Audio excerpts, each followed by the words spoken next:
जय हिंद दोस्तों, study group IO के इस प्लेटफॉर्म पर आप सभी का स्वागत है। मैं मदन आपका आपके इस प्लेटफॉर्म पर स्वागत करता हूं। सभी साथी बताएंगे कि आप कैसे हैं। आशा करता हूं आप अच्छे होंगे, बेहतरीन होंगे और उम्मीद करता हूं साथियों अपनी तैयारी बहुत अच्छे से कर रहे होंगे। तो साथियों, ये सामान्य ज्ञान की बुक है। ये बुक बहुत ही इम्पोर्टेंट है एसएससी जीडी 2025 एग्ज़ाम के लिए। ये बुक इम्पोर्टेंट ही क्यों है, आपका सवाल होना चाहिए, ये बुक इम्पोर्टेंट ही क्यों है। क्योंकि साथी एसएससी जीडी की 2024 में परीक्षाएं हुई हैं, 2023 में हुई हैं, 2022, 21, 19 जो भी परीक्षाएं एसएससी जीडी की विगत वर्षों में हुई हैं, तो उन सभी प्रश्नों का साथी इस बुक में संकलन है और साथ ही शिफ्ट बाई शिफ्ट इस बुक में प्रश्न को संकलित किया गया है। तो साथी इसमें हम इकोनॉमिक्स पढ़ा रहे थे। इकोनॉमिक्स की भी आज 7वीं क्लास है। इससे पहले हमने class 1, class 2, class 3, class 4, class 5, class 6 को बहुत ही अच्छे से कवर किया और उसकी जो एक्सप्लेनेशन थी साथी बहुत ही अच्छे से दी। हर क्वेश्चन की एक्सप्लेनेशन बहुत बढ़िया करी थी। तो साथी अगर आप चैनल पर नए हो तो सबसे पहले क्लास 1 को देखेंगे, फिर उसके बाद क्लास 2 को, फिर ऐसे ही धीरे धीरे क्लास 7 को देखेंगे, जब आपकी तैयारी और बेटर हो जाएगी। तो ठीक है, RWA GK GS बुक का सॉल्यूशन हमारे चैनल पर चल रहा था। जितने भी साथी चैनल से जुड़े हुए हैं वो सभी साथी पहले तो चैनल को सब्सक्राइब करेंगे, फिर वीडियो को शेयर कर देंगे आप सभी अपने दोस्तों में। और साथ ही करते हैं क्लास को स्टार्ट। आज की क्लास का क्वेश्चन नंबर क्या होगा, सभी साथी बताएंगे। आज की क्लास का क्वेश्चन नंबर 156 है और साथ ही आपका भी आंसर बहुत ही अच्छे से आना चाहिए। क्या होगा इस क्वेश्चन का आंसर? बेहतरीन क्वेश्चन है। एसएससी जीडी 23 जनवरी 2023 और शिफ्ट तीसरी में ये क्वेश्चन पूछा हुआ है, तो आप सभी का आंसर भी आना चाहिए। तो एक वर्ष में उत्पादित डैश वस्तुओं और सेवाओं का कुल मूल्य राष्ट्रीय आय को निरूपित करता है। ये क्या है, मतलब कौन करता है, क्या करता है, कैसे करता है, क्या होता है, ये आपको बताना है। तो ए ऑप्शन है अपूर्ण, बी ऑप्शन व्यावसायिक, सी ऑप्शन है अंतिम और डी ऑप्शन आपका मध्यस्थ। तो आप सभी का क्या आंसर होगा? जल्दी से आप अपना आंसर कमेंट सेक्शन में बताएंगे। तो आप सभी का आंसर आना चाहिए भैया अंतिम हो जाएगा यहाँ पर। ऑप्शन नंबर आपका सी बिल्कुल सही जवाब है, ऑप्शन नंबर सी। एक बार देखेंगे, एक वर्ष में उत्पादित अंतिम वस्तुओं और सेवाओं का कुल मूल्य जो होता है वो राष्ट्रीय आय को ये निरूपित करता है। ऑप्शन नंबर आपका यहाँ पर फिनिश हुआ सी। अगले क्वेश्चन की तरफ आते हैं। अगला क्वेश्चन क्या होगा, चलिए इस क्वेश्चन का आंसर करिएगा सभी साथी। इस क्वेश्चन का आंसर क्या होगा? क्वेश्चन 157 है और एसएससी जीडी 23 जनवरी 2023 शिफ्ट आपकी दूसरी में क्वेश्चन पूछा हुआ है। तो आप सभी साथियों का आंसर आना चाहिए और क्लास को आपको पसंद आए तो साथी क्लास को लाइक करेंगे और वीडियो को शेयर कर देंगे सभी साथी अपने दोस्तों के पास। जब निर्यात आयात से अधिक होता है, क्या बोलेंगे? जब निर्यात आयात से अधिक हो जाता है तो इसको डैश डैश की स्थिति के रूप में जाना जाता है। तो इसे किस स्थिति के रूप में जाना जाता है ये आप सभी को पता होना चाहिए भैया। कौन सा ऑप्शन होगा? व्यापार घाटा बोलेंगे या व्यापार अधिशेष बोलेंगे या राजकोषीय घाटा बोलेंगे, राजस्व अधिशेष बोलेंगे? तो आप सभी का आंसर होगा भैया यहाँ पर व्यापार आपका व्यापार अधिशेष हो जाएगा, option number B. Option number आप सभी का यहाँ पर बी आना चाहिए था। ये क्या होता है व्यापार अधिशेष? होता क्या है? जैसे कोई राष्ट्र है, जैसा हमारा भारत देश है, भारत देश में अगर हम निर्यात आयात से अधिक ज़्यादा कर लेते हैं तो हम किस रूप में जाने जाएंगे? तो उस व्यापार को हम जानते हैं साथी व्यापार अधिशेष के रूप में वो व्यापार जाना जाता है। इस स्थिति को व्यापार अधिशेष के रूप में जाना जाता है। और साथ ही आप यहाँ पर पूछेंगे भैया ये व्यापार घाटा क्या होता है? व्यापार घाटा क्या होता है? जब कोई देश निर्यात की तुलना में आयात अधिक करता है। क्या बोलेंगे? जब कोई देश निर्यात की तुलना में आयात अधिक करता है तो इस स्थिति को व्यापार घाटा कहा जाता है। ये सभी चीज़ें आप सभी को पता होना चाहिए। ऐसे ही तो प्रश्न आपके एसएससी जीडी एग्जाम में पूछे जाते हैं या एसएससी का कोई भी एग्जाम हो, इकोनॉमिक्स से ऐसे ही क्वेश्चन आपसे पूछे भी जाते हैं। चलिए अगले क्वेश्चन की तरफ आते हैं। अगला क्वेश्चन क्या होगा, चलिए इस प्रश्न का आंसर करेंगे सभी भाई। क्वेश्चन नंबर 158 है, राष्ट्रीय आय की गणना डैश डैश डैश विधि में कॉमा हम उत्पादित वस्तुओं और सेवाओं के कुल वार्षिक मूल्य की गणना करते हैं। यदि एक वर्ष समय की इकाई है तो इसका आंसर क्या होगा? क्या बोलेंगे? खरीद बोलेंगे, या आपका हो जाएगा आपका बी ऑप्शन ऋण, या उत्पाद, या कर। तो आप सभी का भैया यहाँ पर आंसर आना चाहिए भैया उत्पाद हो जाएगा। ऑप्शन नंबर आपका सी बिल्कुल सही हो जाएगा। राष्ट्रीय आय की गणना की उत्पाद विधि में हम उत्पादित वस्तुओं और सेवाओं के कुल वार्षिक मूल्य की गणना करते हैं यदि एक वर्ष समय की इकाई है। तो ऑप्शन नंबर आपका यहाँ पर बिल्कुल सी ऑप्शन बिल्कुल सही जवाब है। तो साथ ही राष्ट्रीय आय की गणना ये आपसे पूछ ले, राष्ट्रीय आय की जो गणना है हम कितनी विधियों से करते हैं? तो राष्ट्रीय आय की गणना हम 3 विधियों द्वारा करते हैं। 3 विधियों से राष्ट्रीय आय की गणना की जाती है। वो 3 विधि कौन कौन सी हैं ये विधि भी आपको पता होनी चाहिए। जैसे पहली विधि कौन सी हुई? तो आप बोलेंगे उत्पादन विधि हुई। उत्पादन विधि हुई, ये आपको लिखनी है अपनी कॉपी में। उत्पादन विधि हुई, उत्पादन विधि। और साथ ही इसी का आपसे दूसरा नाम पूछ ले, उत्पादन विधि का ही दूसरा नाम क्या होता है? तो मूल्य वर्धित, क्या बोलेंगे? मूल्य वर्धित विधि इसको बोला जाता है। मूल्य वर्धित विधि, मूल्य वर्धित विधि भी इसको कहा जाता है। ये सभी चीज़ें आपको कॉमन कॉमन सी चीज़ें हैं जो आपको एग्जाम में ज़्यादातर परेशान करती हैं। दूसरी विधि कौन सी है? तो भैया आय विधि है। अगर हम राष्ट्रीय आय की गणना करते हैं तो 3 विधियों से राष्ट्रीय आय की गणना की जाती है। नंबर 1 उत्पादन विधि, नंबर 2 आय विधि, और आपकी नंबर 3 कौन सी विधि हो जाएगी? सभी साथी कमेंट सेक्शन में बताएंगे। नंबर तीसरी विधि कौन सी होगी? तो व्यय विधि आप सभी का आंसर होगा। व्यय विधि हो जाएगी, व्यय विधि हो जाएगी। ठीक है, उत्पादन विधि का मतलब ही क्या होता है ये भी आप सभी को पता होना चाहिए भैया। उत्पादन विधि, इसमें क्या होता है? इस विधि में, उत्पादन विधि में राष्ट्रीय आय की गणना वस्तु एवं सेवाओं के प्रवाह के रूप में की जाती है, और आपको यहाँ पर बताया भी गया था। ऑप्शन आपका क्वेश्चन में ही ये बात कही थी। ये सभी चीज़ें आप सभी को पता होना चाहिए। साथ ही अगले क्वेश्चन की तरफ आते हैं। अगला क्वेश्चन क्या होगा? इस क्वेश्चन का आंसर करेंगे सभी साथी। इस क्वेश्चन का आंसर क्या हो जाएगा? क्वेश्चन आपका 159 है।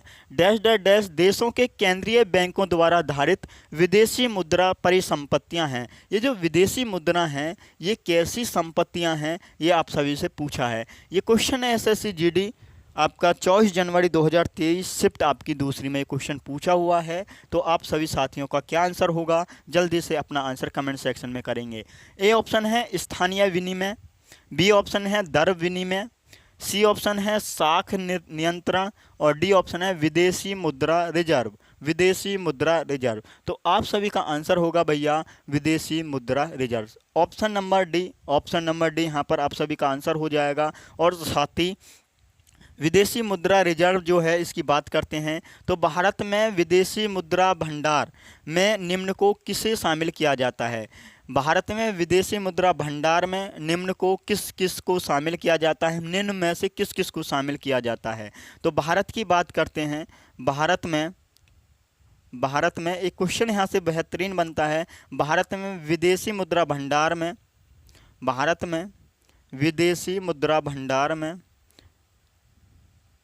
विदेशी मुद्रा भंडार में किसको शामिल किया जाता है? ये क्वेश्चन बहुत अच्छा है यहाँ से जो बनता है। भारत में विदेशी मुद्रा भंडार में किसको शामिल किया जाता है? तो आप सभी का आंसर क्या होगा? किसको शामिल किया जाता है? क्या बोलेंगे आप सभी? तो आप सभी का आंसर होगा भैया यहाँ पर विदेशी मुद्रा को शामिल किया जाता है। नंबर 1 भैया विदेशी मुद्रा को शामिल किया जाता है। क्या बोलेंगे? भैया विदेशी मुद्रा को शामिल किया जाता है। नंबर 2 आप सभी का आंसर होगा नंबर 2 जो भैया स्वर्ण मुद्रा को भी इसमें शामिल किया जाता है। नंबर 2 पर क्या लिखेंगे? स्वर्ण मुद्रा को भी इसमें शामिल किया जाता है। नंबर 3 की बात आती है तो साथ ही नंबर 3 पर आ जाएगा विशेष आहरण अधिकार, जिसको एसडीआर भी कहा जाता है। तो नंबर 3 पर लिखेंगे विशेष आहरण अधिकार, विशेष आहरण अधिकार। ये आपको पता होना चाहिए। ऐसे ही क्वेश्चन आपसे एसएससी जीडी एग्जाम में पूछे जाते हैं, जिसको एसडीआर भी कहा जाता है। सभी साथियों को ये भी पता होना चाहिए भैया एसडीआर की फुल फॉर्म क्या हो जाएगी। यहाँ पर एसडीआर की फुल फॉर्म क्या हो जाएगी, तो special drawing rights, special special drawing special drawing rights, ये भी आपको पता होना चाहिए भैया एसडीआर की फुल फॉर्म क्या होती है, स्पेशल ड्राइंग राइट्स। और नंबर 4 की बात आती है, नंबर 4 पर किसे शामिल किया जाता है, तो आईएमएफ। आपने बैंक सुना होगा, एक आईएमएफ बैंक है, इंटरनेशनल मॉनेटरी फंड, आईएमएफ के पास रिजर्व ट्रेज क्या इसमें शामिल किया जाता है। आईएमएफ के पास आईएमएफ के पास रिजर्व ट्रेज, ये क्वेश्चंस आपको पता होना चाहिए। भारत में विदेशी मुद्रा में भंडार किस किस को शामिल किया जाता है, तो विदेशी मुद्रा को, स्वर्ण मुद्रा को, विशेष आहरण अधिकार एसडीआर को, स्पेशल ड्राइंग राइट्स इसको बोला जाता है, आईएमएफ के पास रिजर्व ट्रेस को इसमें शामिल किया जाता है। तो इतना आप साथियों को सभी को पता होना चाहिए। ठीक है, अगले क्वेश्चन की तरफ आते हैं। अगला क्वेश्चन क्या हो जाएगा, क्वेश्चन नंबर आपका 160 है। चलिए इस प्रश्न का आंसर करेंगे सभी साथी। इस प्रश्न का आंसर क्या हो जाएगा, इस क्वेश्चन का आंसर क्या हो जाएगा, क्वेश्चन नंबर 160। ये क्वेश्चन एसएससी जीडी आपका एसएससी जीडी 24 जनवरी 2023 शिफ्ट आपकी तीसरी में क्वेश्चन पूछा हुआ है। ऐसा नहीं है कि आपको ऐसे ही क्वेश्चन पढ़ाए जाते हैं। अगर आप एसएससी जीडी की प्रिपरेशन कर रहे हो, तैयारी कर रहे हो, तो आपको एसएससी जीडी के विगत वर्षों में जो भी क्वेश्चन बने हैं वो सभी प्रश्न आपको यहाँ पर कंप्लीट किए जाएंगे। खास बात यह है इन प्रश्नों की कि चैप्टर वाइज चैप्टर, जैसे हमने सबसे पहले पॉलिटी को स्टार्ट किया, पॉलिटी के जो भी क्वेश्चन एसएससी जीडी में पूछे गए वो सभी प्रश्न हमने बहुत अच्छे से कवर किए। इसी प्रकार हिस्ट्री के जो भी क्वेश्चन एसएससी जीडी में पूछे गए हैं वो सभी साथी हमने बहुत अच्छे से मिलकर कंप्लीट किए। फिर हमने आपका यहाँ पर स्टार्ट किया था इकोनॉमिक्स भी हमने ऐसे ही कंप्लीट आज की क्लास में हो सकता है या कल की क्लास में कंप्लीट हो जाए। उसके बाद साइंस की बात आती है, तो साइंस तीनों आपकी भौतिक हो जाए, भौतिक विज्ञान हो जाए, या रसायन विज्ञान हो जाए, या जीव विज्ञान हो जाए, तो उन सभी प्रश्नों को देखना मैं कितने अच्छे लेवल से बताने वाला हूं। और साथ ही साइंस की बात आती है तो फिजिक्स, केमिस्ट्री और बायोलॉजी, इन तीनों के कोई भी आप एग्ज़ाम दे लेना, पूरा कंप्लीट करा के जाऊंगा एसएससी जीडी में। आप कभी मार नहीं खाओगे साइंस के बारे में, ये मेरा दावा है। तो ठीक है, क्वेश्चन नंबर 160 का आप आंसर करेंगे। क्या होगा 160 क्वेश्चन का आंसर, बजट प्रत्येक डैश हेतु सरकार की अनुमानित प्राप्तियों और व्यय का विवरण है। तो सभी साथी पहले तो ऑप्शन को पढ़ेंगे। ऑप्शन नंबर ए है पूंजीगत वर्ष, बी ऑप्शन है वित्तीय वर्ष, आपका सी ऑप्शन है कैलेंडर वर्ष, और आपका डी ऑप्शन है पिछले वर्ष। तो क्या बोलेंगे आप सभी साथी इस क्वेश्चन का आंसर, तो भैया आप सभी का आंसर होगा यहाँ पर वित्तीय वर्ष। मुझे बताओ ये जो वित्तीय वर्ष है इसके बारे में आप सभी को थोड़ा सा पता होना चाहिए। वित्तीय वर्ष जो है, ये जो वित्तीय वर्ष है ये 12 माह की अवधि को इसे कहा जाता है। वित्तीय वर्ष बराबर क्या होता है, 12 माह की अवधि को, इसको 12 माह की अवधि जो होती है ना, उसी को हम वित्तीय वर्ष कहा जाता है। बजट की बात आती है तो बजट, भारत का वित्त वर्ष आप सभी को पता होना चाहिए। भारत का वित्त वर्ष क्या हो जाएगा, भारत का जो वित्त वर्ष है वो क्या हो जाएगा, भारत का वित्त वर्ष। क्या बोलेंगे सभी साथी, भारत का वित्त वर्ष एक बार सभी साथी बोलेंगे तो आप सभी का आंसर होगा, जो भारत का जो भैया वित्त वर्ष है वो 1 अप्रैल से स्टार्ट होता है।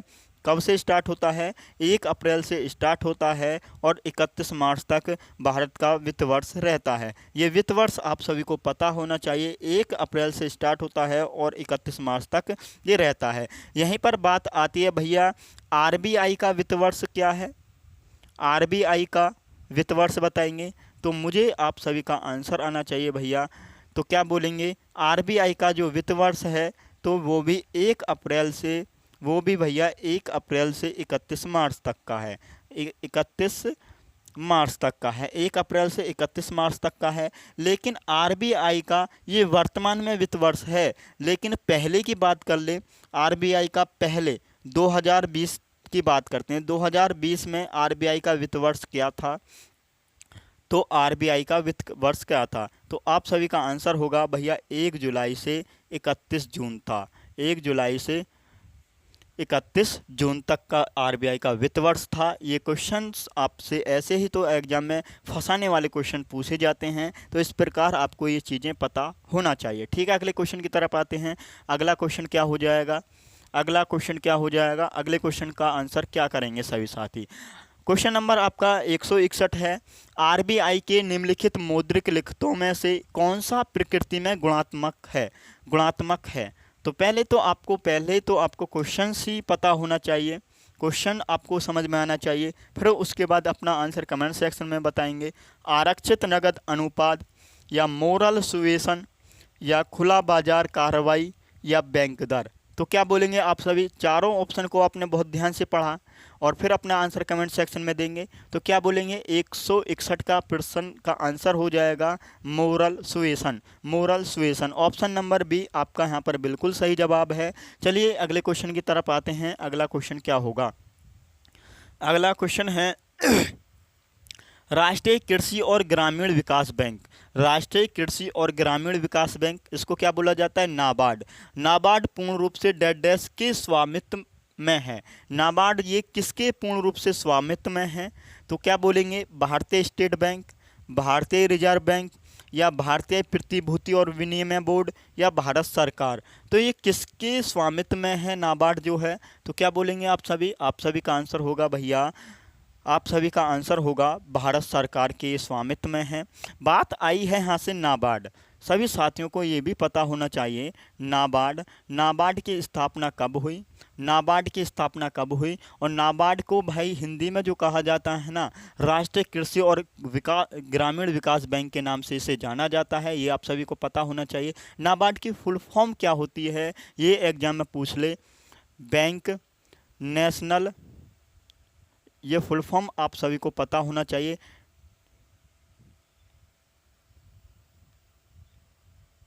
नेशनल बैंक फॉर, क्या बोलेंगे? नाबार्ड की स्थापना कब हुई? नाबार्ड की फुल फॉर्म क्या होती है? तो आप सभी का आंसर होगा national bank for agriculture rural development. तो नेशनल बैंक फॉर एग्रीकल्चर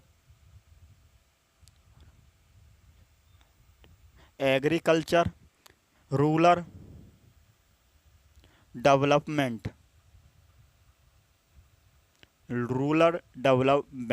तो ये फुल फॉर्म आप सभी को पता होना चाहिए नाबार्ड की। और साथ ही बात आती है नाबार्ड की स्थापना कब हुई? नाबार्ड की स्थापना कब हुई? क्या बोलेंगे आप सभी? आप सभी का आंसर होगा नाबार्ड की स्थापना जो हुई 12 जुलाई 1982 को हुई। नाबार्ड की स्थापना कब हुई? 12 जुलाई 1989 को हुई नाबार्ड की स्थापना। ठीक है, किस समिति की सिफारिश पर नाबार्ड की स्थापना हुई? ये आपसे पूछ ले। नाबार्ड की जो स्थापना हुई वो किस समिति की सिफारिश पर हुई?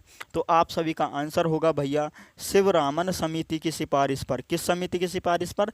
शिवरामन समिति की सिफारिश पर नाबार्ड की स्थापना होती है। शिवरामन समिति की सिफारिश पर। अगर आपसे मैं ये पूछ लूँ भैया, ये जो शिवरामन समिति है इसकी स्थापना कब हुई?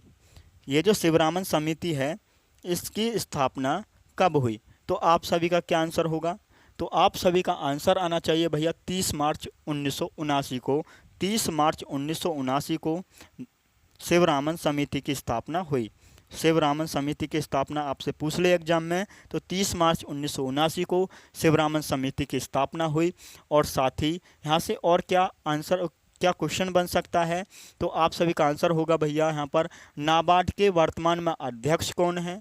नाबार्ड का मुख्यालय कहाँ है? नाबार्ड काम क्या करता है, कार्य क्या करता है? तो आप सभी का आंसर होगा भैया नाबार्ड का जो हेड क्वार्टर है वो कहाँ है? तो आप सभी बोलेंगे भैया नाबार्ड का जो हेड क्वार्टर है वो मुंबई में है।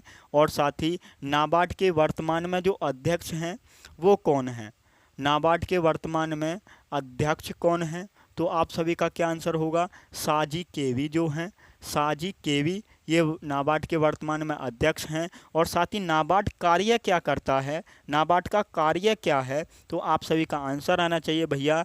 नाबार्ड का जो कार्य है क्षेत्रीय ग्रामीण, क्या बोलेंगे, क्षेत्रीय ग्रामीण बैंकों को ऋण प्रदान करना, ये नाबार्ड का कार्य है। क्षेत्रीय ग्रामीण बैंकों को ऋण प्रदान करना, ये आपका नाबार्ड का कार्य है। ये सभी चीज़ें आपकी कॉपी में नोट होनी चाहिए। ऐसे ही प्रश्न नाबार्ड से बनेगा और वो आपको आंसर आना चाहिए। ठीक है, अब बात करते हैं यहाँ पर सेबी की, क्योंकि यहाँ पर भारतीय प्रतिभूतियाँ और विनिमय बोर्ड जो है ना, ये सेबी की यहाँ पर बात करता है। थोड़ा सेबी के बारे में भी आपको यहाँ पर पता होना चाहिए। सेबी, तो ठीक है, सेबी के आपको हेडिंग डालनी है। सेबी ऐसे ही क्वेश्चन यहाँ से बन जाते हैं कभी कभी। सेबी आप सभी को हेडिंग डालनी है, सेबी।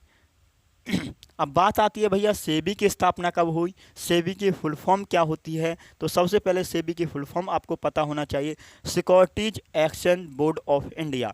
सिक्योरिटीज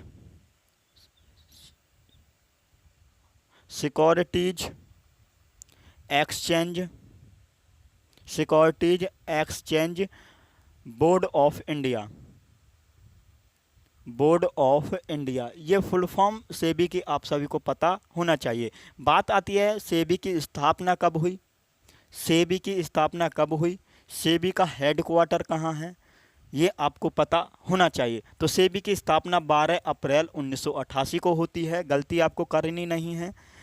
12 अप्रैल 1988 को सेबी की स्थापना होती है। और साथ ही इसका हेडक्वार्टर जो है, मुख्यालय सेबी का कहाँ पर है, तो सेबी का मुख्यालय भैया मुंबई में है। सेबी का मुख्यालय कहाँ है, मुंबई में है। और साथ ही यहाँ से आपसे पूछा जाए सेबी एक्ट कब आया, तो सेबी एक्ट जो आया वो 1992 में लाया गया था। सेबी एक्ट कब लाया गया था, सेबी एक्ट कब लाया गया था, तो आप सभी को ये भी पता होना चाहिए भैया। सेबी एक्ट जो लाया गया वो 1992 में लाया गया था। ठीक है, इतना आप सभी को पता होना चाहिए। ठीक है, अब यहाँ से क्या क्वेश्चन बन सकता है, सेबी के वर्तमान में अध्यक्ष कौन है, सेबी के वर्तमान में अध्यक्ष कौन है, तो आप क्या बोलेंगे, माधवपुरी बूच। माधवपुरी बूच जो हैं ये सेबी की वर्तमान में अध्यक्ष हैं। और साथ ही सेबी की पहली महिला अध्यक्ष ये बनी हैं। सेबी की पहली महिला अध्यक्ष ही पूछ ले तो आप सभी का आंसर होगा माधवपुरी बूच। ये सेबी की पहली महिला अध्यक्ष बनी हैं। तो ये कितने क्वेश्चन मैंने आपको बता दिए, सेबी बता दी, नाबार्ड के बारे में बता दिया। तो ऐसे ही आपकी तैयारी का स्तर बहुत अच्छे से बढ़ता चला जाएगा। अगले क्वेश्चन की तरफ आते हैं। क्वेश्चन नंबर आपका 163 है। चलिए इस क्वेश्चन का आंसर करेंगे सभी साथी। जनता के डैश या की डैश को ध्यान में रखते हुए सरकार द्वारा सब्सिडी प्रदान की जाती है। सरकार द्वारा सब्सिडी प्रदान की जाती है तो ये किस लिए प्रदान की जाती है, कल्याण के लिए, पसंद के लिए, या घनत्व के लिए, प्रकृति के लिए। तो ये सब्सिडी जो प्रदान की जाती है भैया ये जनता के कल्याण के लिए, जनता के कल्याण को ध्यान में रखते हुए भारत सरकार द्वारा सब्सिडी प्रदान की जाती है। सब्सिडी ये क्या होती है, किसी आर्थिक या सामाजिक नीति को ध्यान में रखते हुए या इसको बढ़ाने के लिए की गई वित्तीय सहायता, उसे हम सब्सिडी बोल सकते हैं। और ये सब्सिडी आमतौर पर किसके द्वारा दी जाती है, तो ये भारत सरकार द्वारा दी जाती है। भारत सरकार या तो कंपनी को सब्सिडी देगी, या किसी संस्था को, या व्यक्तियों को कर के रूप में देगी, या आपका बिना ब्याज के ऋण देकर ये सब्सिडी दी जा सकती है, या सीधे पैसा देकर, ये आदि माध्यमों द्वारा सब्सिडी को दिया जा सकता है। ये चीज़ें आपको पता होना चाहिए। ठीक है, अगले क्वेश्चन की तरफ आते हैं। अगला क्वेश्चन क्या होगा,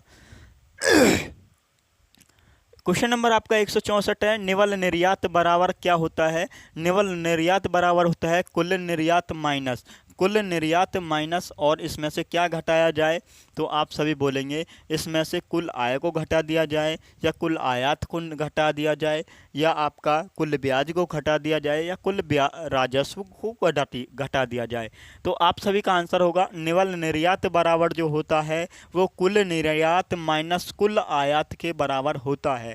ऑप्शन नंबर आपका यहाँ पर बी सही हो जाएगा। और कुल आय जो होती है, कुल आय का मतलब क्या होता है, तो किसी व्यवसाय या व्यक्ति द्वारा अर्जित कमाई की कुल राशि जो होती है उसको हम क्या बोलते हैं, कुल आय बोलते हैं। अगले क्वेश्चन की तरफ आते हैं। अगला क्वेश्चन क्या होगा, क्वेश्चन नंबर आपका 165 है। ऋण के लिए सुरक्षा के रूप में ऋणदाता के पास उधारकर्ता द्वारा गिरवी रखी गई संपत्ति डेट डैश कहलाती है।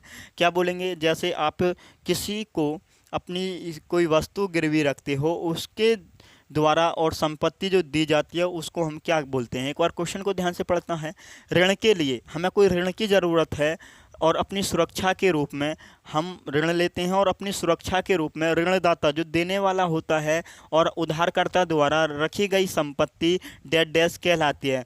और आपका उधारकर्ता द्वारा रखी गई जो संपत्ति है उसको हम किस नाम से जानते हैं, ये आप सभी से पूछा है। द्विपक्षीय या बहुपक्षीय या एक पक्षीय या समपरिवर्क।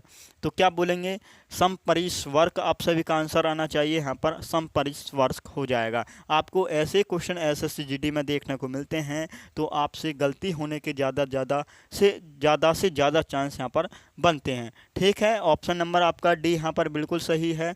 और साथ ही समपरिवर्क ये क्या होता है, तो ये एक संपत्ति है। क्या है, एक संपत्ति है जो एक उधारकर्ता ऋण के लिए सुरक्षा गारंटी रूप में एक ऋणदाता को प्रदान करता है ये। ठीक है, इतना आप सभी को पता होगा।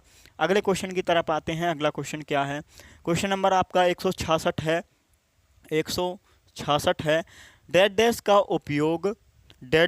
उपयोग आपका उपयोग पैसे की मांग और आपूर्ति को नियंत्रित करने के लिए किया जाता है। इसका उपयोग किस रूप में किया जाता है, तो आप बोलेंगे क्रेडिट नियंत्रण के रूप में, या शेयर नियंत्रण के रूप में, या इक्विटी नियंत्रण के रूप में, या डेबिट नियंत्रण के रूप में। तो आप सभी का आंसर होगा भैया क्रेडिट नियंत्रण के रूप में इसका उपयोग क्या बोलेंगे, क्रेडिट नियंत्रण का उपयोग पैसे की मांग और आपूर्ति को नियंत्रित करने के लिए किया जाता है। ऑप्शन नंबर आपका यहाँ पर ए सही हो जाएगा।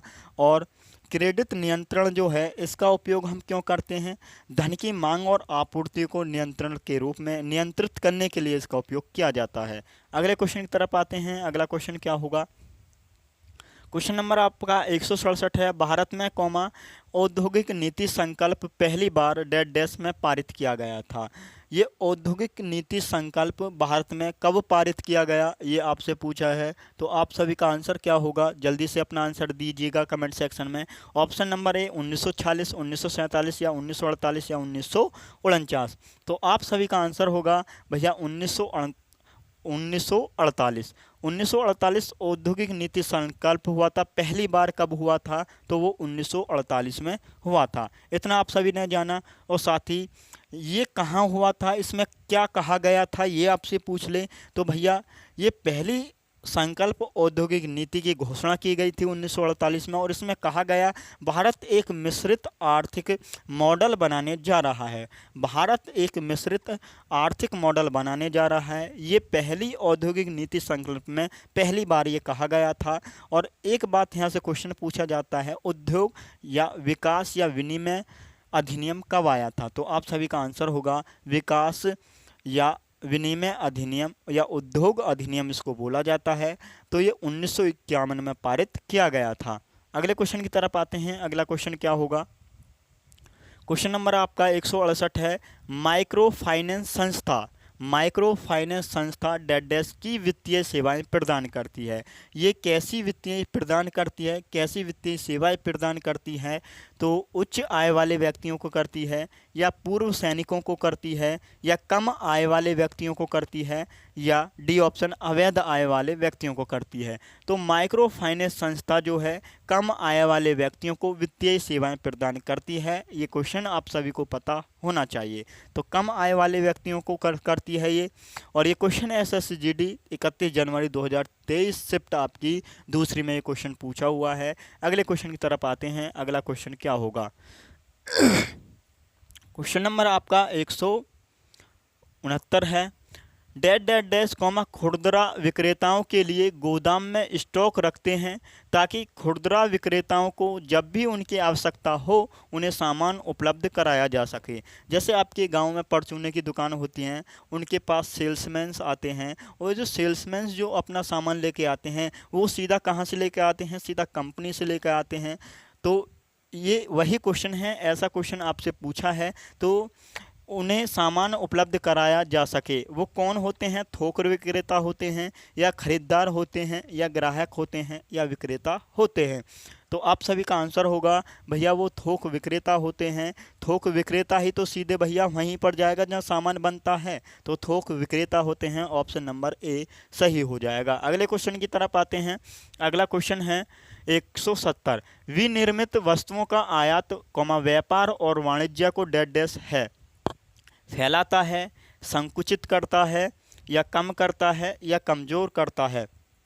तो क्या करता है? विनिर्मित वस्तुओं का निर्यात व्यापार को, वाणिज्य को क्या करता है? ये फैलाता है। ऑप्शन नंबर आपका ऑप्शन नंबर ए हो जाएगा, फैलाता है। ऑप्शन नंबर ए बिल्कुल सही आंसर है। अगले क्वेश्चन की तरफ आते हैं। अगला क्वेश्चन है क्वेश्चन नंबर आपका 171 है। इस क्वेश्चन को बहुत ध्यान से पढ़ेंगे, फिर अपना आंसर कमेंट सेक्शन में बताएंगे। क्वेश्चन नंबर आपका 171। चलिए इस क्वेश्चन का आंसर करिएगा सभी साथी। भारत में न्यूनतम मजदूरी अधिनियम किस वर्ष लागू किया गया था? भारत में न्यूनतम मजदूरी अधिनियम ये किस वर्ष लागू किया गया? क्या बोलेंगे आप सभी? क्वेश्चन SSCGD 2 फरवरी 2023 शिफ्ट पहली में पूछा हुआ है। 1948 या 1951 या 1950 या 1949। तो आप सभी का आंसर होगा भैया, आप सभी का आंसर आएगा यहाँ पर 1948। तो क्या बोलेंगे? भारत में न्यूनतम मजदूरी अधिनियम ये 1948 में लागू किया गया था। कब लागू किया गया? 1948। अगले क्वेश्चन की तरफ आते हैं। अगला क्वेश्चन क्या है? 172 है। डैश डैश में भुगतान संतुलन में संकट के कारण भारत में आर्थिक सुधारों की शुरुआत हुई। आर्थिक सुधारों की शुरुआत ये कब हुई, कैसे हुई, ये आप सभी से पूछा है। SSCGD 2 फरवरी 2024 शिफ्ट चौथी में ये क्वेश्चन आया हुआ है। तो 1997 या 2001 या 1981 या 1991। आर्थिक सुधारों की जो शुरुआत हुई उस समय कौन सी पंचवर्षीय योजना चल रही थी? सभी साथी बताएंगे। तो आप सभी का आंसर होगा भैया 1991। 1991 में नई आर्थिक सुधारों की शुरुआत हुई। नई आर्थिक सुधारों की शुरुआत कब हुई वो बोलेंगे आप 1991 में। यहाँ पर क्या हुआ था? एक LPG पॉलिसी चलाई गई थी। LPG यहाँ पर पॉलिसी चलाई गई थी और उस समय PM थे नरसिम्हा राव उस समय PM थे। और वित्त मंत्री कौन थे? मनमोहन सिंह वित्त मंत्री थे। LPG पॉलिसी चलाई गई। उदारीकरण, वैश्वीकरण ये पॉलिसी थी और इनमें सुधार किए गए थे। वो सभी चीज़ें आप सभी को पीछे बता दी गई हैं। अगले क्वेश्चन की तरफ आते हैं। अगला क्वेश्चन क्या है? कौन सा भारतीय संगठन देश में गरीब पर डेटा एकत्र करने के लिए जिम्मेदार है? गरीबी पर डेटा एकत्र करता है और वो कौन सा संगठन है जो भारत में ये जिम्मेदारी लेता है? भारतीय नमूना सर्वेक्षण संगठन NSSO या नीति आयोग? भैया नीति आयोग की स्थापना कब हुई ये सभी साथी बताएंगे। योजना आयोग के बाद हुई थी नीति आयोग की स्थापना, क्योंकि योजना आयोग क्या तैयार करता था? वो पंचवर्षीय योजनाएं तैयार करता था। और पंचवर्षीय योजनाएं कितनी चली? 12 पंचवर्षीय योजनाएं चली। 12वीं पंचवर्षीय योजना भी पूरी नहीं चल सकती, क्योंकि 2012 से 2017 के बीच वो पंचवर्षीय योजना चलनी थी 12वीं। तो लेकिन 2015 में ही नीति आयोग की स्थापना हो जाती है। 1 जनवरी 2015 को नीति आयोग की स्थापना होती है। और नीति आयोग पूछ ले आपसे ये कैसी संस्था है, तो भैया ये एक गैर संवैधानिक संस्था है। इसका कहने का मतलब ये है कि इसका संविधान में कोई उल्लेख नहीं है। नीति आयोग का अध्यक्ष कौन होता है? तो PM इसका अध्यक्ष होता है। नीति आयोग के पहले अध्यक्ष कौन हुए होंगे? तो आप सभी का आंसर होगा नरेंद्र मोदी जी। नरेंद्र मोदी जो हैं ये नीति आयोग के पहले अध्यक्ष थे। राष्ट्रीय सामाजिक अधिकारिता संगठन या भारतीय रजिस्ट्रार जनरल और जनगणना आयुक्त का कार्यालय? यहाँ पर क्वेश्चन आया जनगणना से। जनगणना का सर्वोच्च अधिकारी कौन होता है? तो महारजिस्ट्रार, जिसे क्या बोल सकते हैं? जनगणना आयुक्त बोल सकते हैं। ये आप सभी को पता होना चाहिए। तो ऑप्शन क्या होगा यहाँ पर? ऑप्शन नंबर ए बिल्कुल सही है। राष्ट्रीय नमूना सर्वेक्षण संगठन NSSO और ये करता है, ये जिम्मेदारी लेता है। ये तो आपका ऑप्शन नंबर ए बिल्कुल सही है। 2019 में NSSO का केंद्रीय सांख्यिकी कार्यालय CSO में विलय करके एनएसओ नामक कार्यालय बनाया गया। ये आप को नॉर्मल सी चीज़ें हैं जो पता होना चाहिए।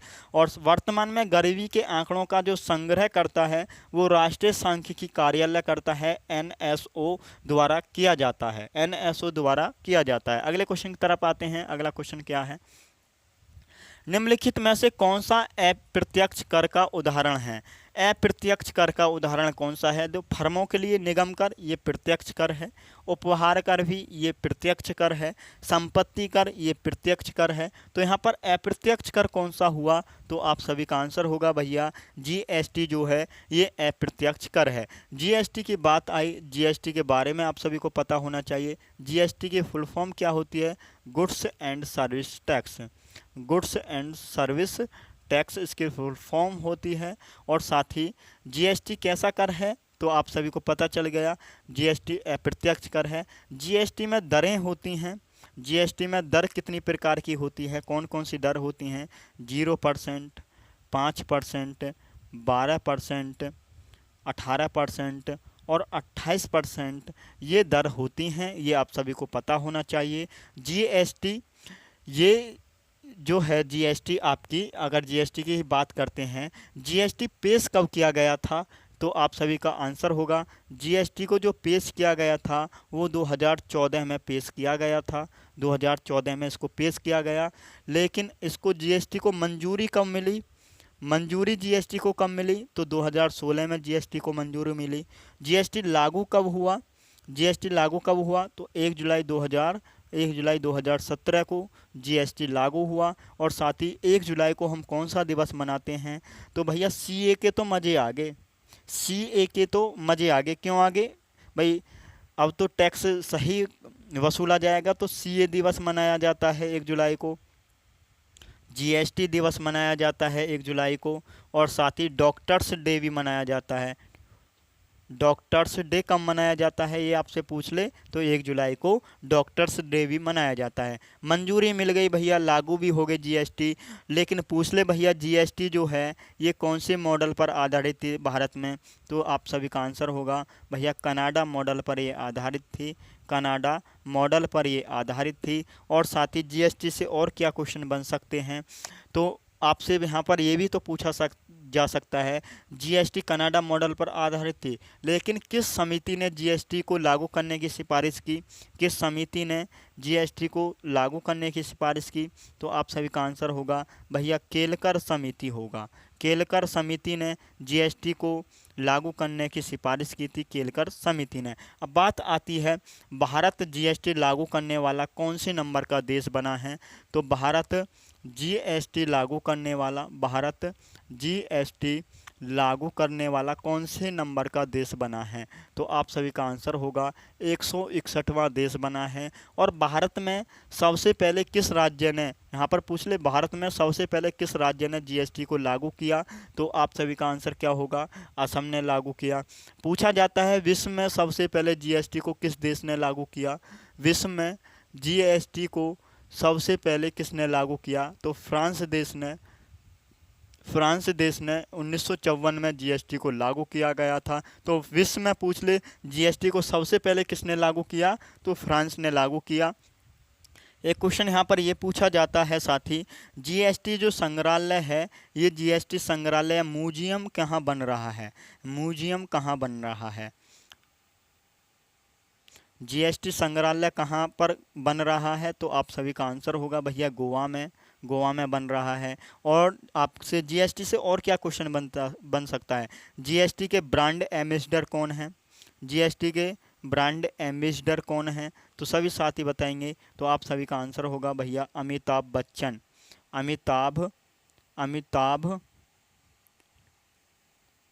अमिताभ बच्चन जो हैं ये जीएसटी के कौन है, ब्रांड एम्बेसडर हैं।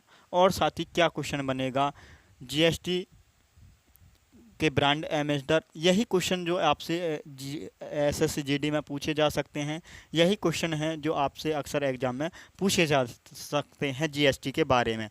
अगले क्वेश्चन की तरफ आते हैं। अगला क्वेश्चन क्या है,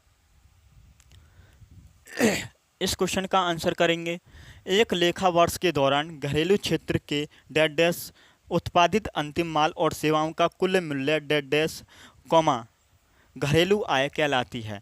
क्वेश्चन को बहुत अच्छे से पढ़ा आपने, और साथ ही थोड़ा सा गला खराब है इसलिए थोड़ी दिक्कत हो रही है बोलने में। तो आप सभी का आंसर क्या होगा? एसएससी जीडी 6 फरवरी 2023 शिफ्ट पहली में पूछा हुआ क्वेश्चन है, तो आप अपना आंसर करेंगे बाहर, दूर या भीतर के अलावा अन्य। तो आप सभी का क्या आंसर होगा? भीतर। ऑप्शन नंबर सी बिल्कुल सही जवाब हो जाएगा, भीतर। एक लेखा वर्ष के दौरान घरेलू क्षेत्र के भीतर उत्पादित अंतिम माल और सेवाओं का कुल मूल्य वो क्या कहलाती है? वो घरेलू आय कहलाती है। ऑप्शन नंबर सी बिल्कुल सही जवाब है। अगले क्वेश्चन की तरफ आते हैं। भारत में कौन सा कार्यक्रम ग्रामीण और शहरी क्षेत्रों में रियायती मूल्यों पर खाद्यान्न और अन्य आवश्यक वस्तुएं प्रदान करता है? कौन सा होगा ऑप्शन? भूदान होगा, सार्वजनिक वितरण प्रणाली होगी, या सुरक्षित भंडार होगा, या ग्राम दान होगा? तो आप सभी का आंसर होगा भैया सार्वजनिक वितरण प्रणाली। ऑप्शन नंबर बी यहाँ पर बिल्कुल सही जवाब हो जाएगा। आप भी अपना आंसर कमेंट सेक्शन में करते रहिएगा, क्योंकि हमें भी पता चले कि आपकी तैयारी कितनी है, आप किस तैयारी में बने हो, कौन से लेवल की आपकी तैयारी है, वो सभी चीज़ें हमें पता चल जाता है जब आप कमेंट करते हो। अगर आपको कोई भी दिक्कत हो रही है साउंड में, या साउंड कटा हुआ आ रहा है, वो आप कमेंट सेक्शन में आप सभी बता सकते हैं। तो option number B question number 176 का बिल्कुल सही जवाब है। अगले क्वेश्चन की तरफ आते हैं। क्वेश्चन नंबर आपका 177 है। इस क्वेश्चन का आंसर करेंगे। ऋण एक डेट डैश का निर्माण करते हैं क्योंकि उन्हें एक निश्चित अवधि में ऋणदाता को वापस करना पड़ता है। तो ऋण एक क्या है? ये वृद्धि है, हिस्सेदारी है, परिसंपत्ति है, या दायित्व है? तो आप सभी का आंसर होगा भैया यहाँ पर दायित्व। दायित्व है। ऋण एक दायित्व का निर्माण करते हैं क्योंकि उन्हें एक निश्चित अवधि में ऋणदाता को वापस करना पड़ता है। तो दायित्व ऑप्शन नंबर आपका डी यहाँ पर बिल्कुल सही जवाब हो जाएगा। अगले क्वेश्चन की तरफ आते हैं। अगला क्वेश्चन क्या होगा? क्वेश्चन नंबर 178 है। अर्थशास्त्रियों के अनुसार एक गरीब राष्ट्र केवल तभी प्रगति कर सकता है जब उसके पास अच्छा डेट डैश हो, निजी क्षेत्र हो, या सेवा क्षेत्र हो, या औद्योगिक क्षेत्र हो, या कृषि क्षेत्र हो। तो क्या बोलेंगे आप सभी का आंसर क्या होगा? आप सभी का आंसर आना चाहिए भैया अर्थशास्त्रियों के अनुसार एक गरीब राष्ट्र केवल तभी प्रगति कर सकता है जब उसके पास अच्छा क्या हो भैया? अच्छा औद्योगिक क्षेत्र हो। ऑप्शन नंबर आपका यहाँ पर सी बिल्कुल सही जवाब होना चाहिए। ऑप्शन नंबर सी बिल्कुल सही जवाब हो जाएगा। अगला क्वेश्चन है, क्वेश्चन नंबर आपका 179 है। राष्ट्रीय कृषि और ग्रामीण विकास बैंक नाबार्ड का उद्देश्य डेट डैश उद्योगों के प्रचार और विकास के लिए ऋण और अन्य सुविधाएं प्रदान करना है। ऋण और अन्य सुविधाएं प्रदान करना है। ये क्वेश्चन है एसएससी जीडी 7 फरवरी 2023 शिफ्ट चौथी में पूछा हुआ क्वेश्चन है। शहरी होगा, या बड़े होंगे, या आलीशान, या ग्रामीण? तो आप सभी का आंसर होगा भैया ये नाबार्ड जो है भैया ग्रामीण से संबंधित है। क्षेत्रीय ग्रामीण बैंकों, ये ग्रामीण बैंक या क्षेत्रीय विकास बैंकों के लिए इसका कार्य है जो ये ऋण प्रदान करता है। तो ग्रामीण बैंकों के लिए प्रदान करता है। तो ऑप्शन नंबर डी बिल्कुल सही है। राष्ट्रीय कृषि और ग्रामीण विकास बैंक नाबार्ड का उद्देश्य ग्रामीण उद्योगों के प्रचार और विकास के लिए ऋण और अन्य सुविधाएं प्रदान करता है। ऑप्शन नंबर आपका यहाँ पर डी सही है। अगले क्वेश्चन की तरफ आते हैं। अगला क्वेश्चन क्या है? क्वेश्चन नंबर आपका 180 है। इसका आंसर करेंगे। डेट डेट डैश देश के विदेशी मुद्रा भंडार का संरक्षक और उनके निवेश के प्रबंधन की जिम्मेदारी निहित है। ये किस में निहित है? भारतीय स्टेट बैंक में निहित है, या वाणिज्य और उद्योग मंत्रालय में निहित है, या वित्त मंत्रालय में निहित है, या भारतीय रिजर्व बैंक में निहित है? तो आप सभी का आंसर क्या होगा? तो आप सभी का आंसर होगा भारतीय रिजर्व बैंक। भारतीय रिजर्व बैंक के बारे में आप सभी को पता होना चाहिए। भारतीय रिजर्व बैंक, आपको छोटी सी हेडिंग बनानी है जो भारतीय रिजर्व बैंक से क्वेश्चन बनते हैं। सभी साथी बताएंगे भारतीय रिजर्व बैंक की जो स्थापना होती है वो किसकी संस्तुतियों पर होती है, किसकी सिफारिश पर होती है? तो आप सभी का क्या आंसर होगा? यंग हिल्टन कमीशन की सिफारिश पर इसकी स्थापना होती है। Young Hilton commission, young Hilton commission की सिफारिश पर इसकी स्थापना होती है। यहीं पर आपसे पूछ ले ये जो यंग हिल्टन कमीशन है ये कब आया? तो आप सभी का आंसर होगा भैया 1926 में यंग हिल्टन कमीशन ये आया था। और साथ ही यंग हिल्टन कमीशन की सिफारिश पर आरबीआई की स्थापना कब होती है, ये आपसे पूछ लूँ मैं, तो आरबीआई की स्थापना 1 अप्रैल 1935 को होती है। 1 अप्रैल 1935 को। एक आरबीआई एक्ट भी आता है। आरबीआई एक्ट ये कब आया था, तो ये 1934 का अधिनियम है। आरबीआई एक्ट कब आया, वो 1934 में आया। और साथ ही यहाँ पर पूछा जाता है जब आरबीआई की स्थापना हुई थी उस समय आरबीआई का बजट क्या रहा होगा। उस समय आरबीआई का बजट क्या था, जब आरबीआई की स्थापना हुई उस समय आरबीआई का बजट या भारतीय रिजर्व बैंक का बजट क्या था। तो क्या बोलेंगे उस समय आरबीआई का बजट क्या था, तो 5 करोड़ था। उसकी पूंजी उस समय कितनी थी, तो आपको पता होना चाहिए जब इसकी स्थापना हुई उस समय आरबीआई की जो पूंजी थी वो 5 करोड़ थी। कितनी थी, वो 5 करोड़ थी। तो इतना आप सभी ने जान लिया। चलिए और इसके बारे में जानकारी लेते हैं। आरबीआई का चिन्ह जो है, आरबीआई का चिन्ह क्या है, ये आप सभी को पता होगा। क्या है आरबीआई का चिन्ह, तो क्या बोलेंगे, आरबीआई का चिन्ह क्या है, सभी साथी बताएंगे। आरबीआई का चिन्ह क्या है, तो आप बताएंगे भैया याम वृक्ष। याम वृक्ष जो है ये आरबीआई का चिन्ह है। और इसी के साथ रॉयल टाइगर, इसी के साथ रॉयल टाइगर भी है। पहले भैया रॉयल टाइगर नहीं था, पहले क्या था, पहले शेर था। पहले क्या था, याम वृक्ष के साथ पहले शेर था। लेकिन रॉयल टाइगर ये कब बना, ये 23 फरवरी 1935 को बना था। 23 फरवरी आपका 23 फरवरी 1935 को ये बदला था। याम वृक्ष के साथ रॉयल टाइगर ये कब बदला, रॉयल टाइगर कब बदला था, ये 23 फरवरी 1935 को। पहले शेर था, शेर की जगह रॉयल टाइगर आया। अब बात करते हैं आरबीआई के पहले गवर्नर कौन हैं, पहले अध्यक्ष कौन हैं। आरबीआई के पहले गवर्नर कौन हैं, आरबीआई के पहले गवर्नर कौन हैं, तो आप सभी का आंसर होगा ऑसबर्न स्मिथ। ऑसबर्न स्मिथ जो हैं ये आरबीआई के पहले गवर्नर हैं। पूछ ले आरबीआई के पहले भारतीय गवर्नर कौन थे, आरबीआई के पहले भारतीय गवर्नर कौन थे, तो सीडी देशमुख।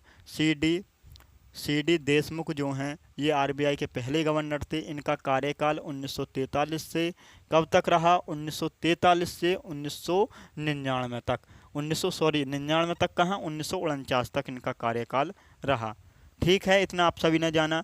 आरबीआई के वर्तमान में गवर्नर कौन हैं, तो वर्तमान में आरबीआई के जो गवर्नर हैं वो 25वें नंबर के हैं और उनका नाम है शक्तिकांत दास। शक्तिकांत दास।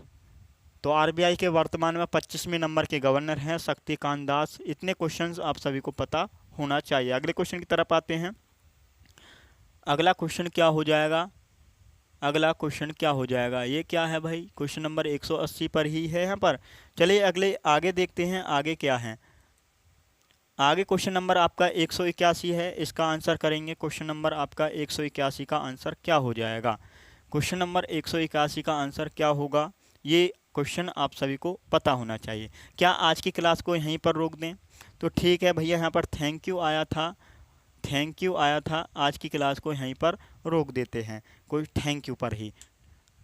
तो जय हिंद जय भारत, माफ़ करना भाई, क्वेश्चन नंबर 180 पर ही आपका थैंक यू आ गया, इसके लिए दिल से सॉरी। थोड़ा आगे मेरी भी चाहत थी आगे पढ़ाऊँ, लेकिन अभी कल की ही क्लास से आपकी क्वेश्चन नंबर 180 के बाद 181 से स्टार्ट कर देंगे। तो जय हिंद जय भारत और अपनी तैयारी करते रहिएगा। अगर हमारे चैनल पर नए हो तो चैनल को सब्सक्राइब कर लेंगे। चैनल है study group IO, YouTube channel को सबसे पहले आप सब्सक्राइब करेंगे, क्योंकि यहाँ पर एसएससी जीडी का कॉम्बो बुक सॉल्यूशन चल रहा है। कॉम्बो तो नहीं, मैथ रीजनिंग का, तो आपका मैथ और जीएस का चल रहा है, लेकिन जब जीएस आपकी समाप्त होगी उसी के बाद आपकी रीजनिंग स्टार्ट हो जाएगी, रीजनिंग और हिंदी। तो जय हिंद जय भारत, अपनी तैयारी करते रहिएगा। Thank you.